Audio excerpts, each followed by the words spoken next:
saya tidak selalu berada dalam kondisi yang baik-baik saja. Saya hidup berjuang dengan melawan suicidal thoughts atau yang dikenal dengan keinginan untuk mengakhiri hidup.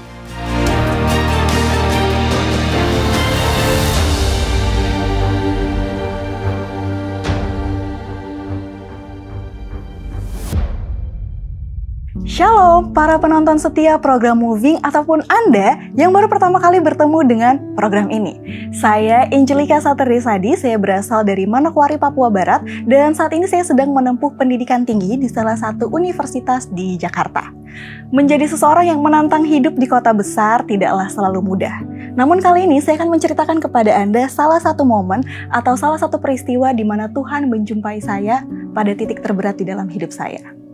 Menjadi seorang anak muda yang aktif, ceria, dan sangat bersemangat dalam melayani Tuhan membuat beberapa orang mungkin tidak selalu menyadari bahwa saya tidak selalu berada dalam kondisi yang baik-baik saja.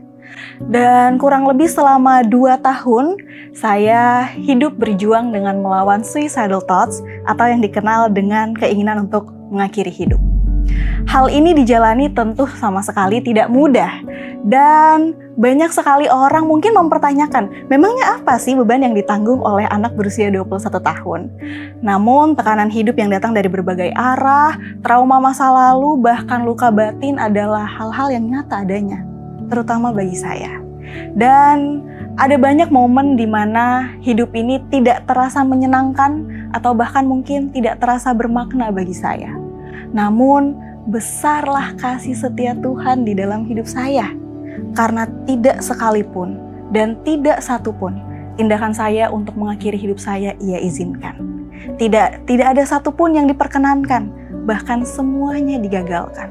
Bahkan lebih daripada itu, Tuhan menjumpai saya dengan sangat lemah lembut.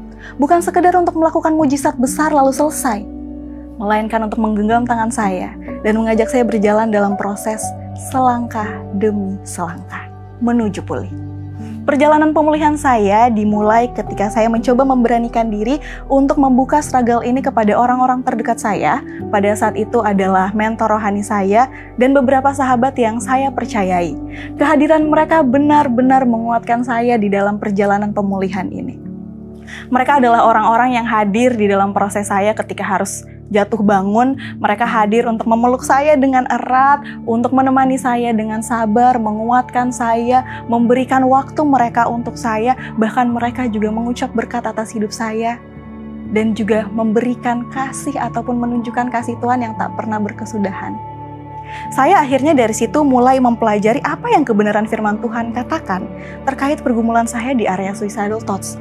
Saya belajar untuk menangani pergumulan ini, bahkan saya juga mencari tahu apa yang sebenarnya Tuhan tunjukkan ataupun Tuhan maksudkan melalui pergumulan ini dalam kehidupan saya. Saya akhirnya mulai menemukan semangat untuk hidup kembali. Namun perjalanannya tentu tidak langsung mudah. Saya masih harus berproses di berbagai area. Tetap ada hari-hari di mana kehidupan saya rasanya kosong dan hampa sehingga saya menjalani aktivitas hanya untuk memenuhi kewajiban saya. Masih ada hari-hari di mana rasanya tidak ada keinginan untuk hidup.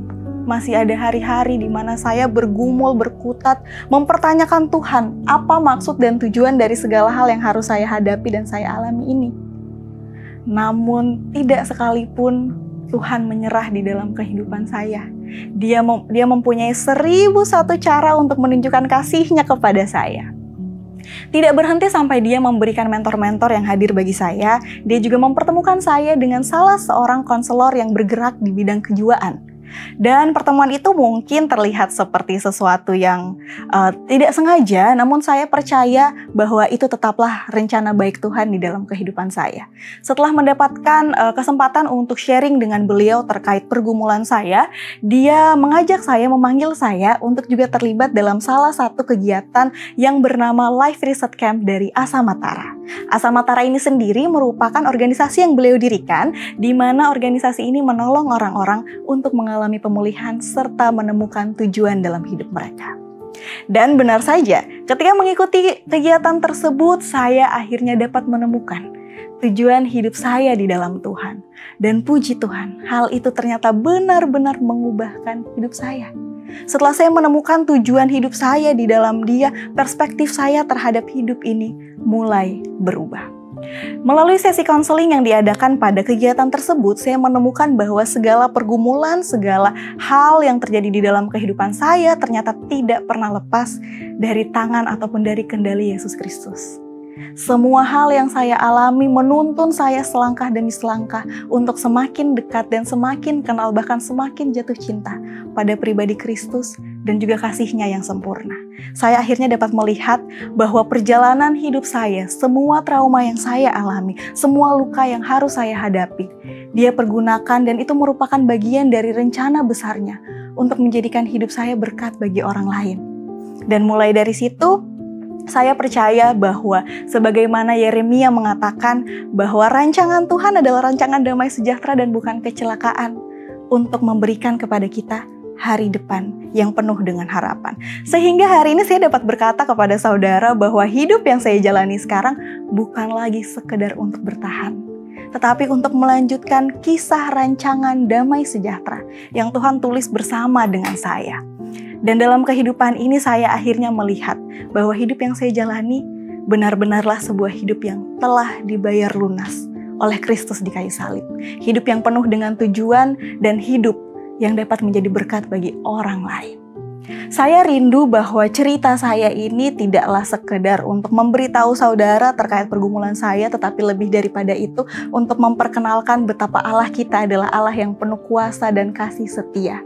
Jika Dia dapat mengubahkan hidup saya yang awalnya hampa, kosong, dan saya hampir menyerah menjadi sebuah panggilan hidup, menjadi berkat bagi orang lain, maka saya percaya bahwa Allah yang sama juga dapat mengubahkan hidup saudara. Sehingga hari-hari ini jika saudara di sebelah layar sana adalah orang-orang yang juga sedang mengalami tekanan hidup, mungkin saudara memiliki rasa khawatir, ketakutan, saudara kewalahan, ataupun segala perasaan yang mungkin tidak memiliki namanya, izinkan saya sampaikan satu hal, bahwa tidak sekalipun Allah, Bapa yang baik itu, meninggalkan Anda. Tidak sekalipun. Sebab Ia adalah Allah yang penuh dengan kasih setia.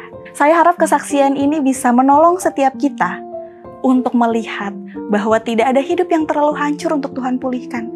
Tidak ada luka yang terlalu dalam untuk Tuhan sembuhkan. Dan tidak ada cerita yang terlalu rusak untuk dibawa menjadi kemuliaan bagi nama Tuhan. Pada hari ini, saya berdoa Allah bersama dengan saudara ketika menyaksikan program ini. Dan biarlah kita boleh selalu mengingat ketika Mazmur 34 ayat 19 berkata bahwa Tuhan itu dekat kepada orang yang patah hati dan Ia menyelamatkan mereka yang remuk jiwanya. Percayalah bahwa Tuhan sangat mengasihi saudara dan Dia belum selesai dengan kehidupan saudara. Teruslah melangkah, Tuhan memberkati.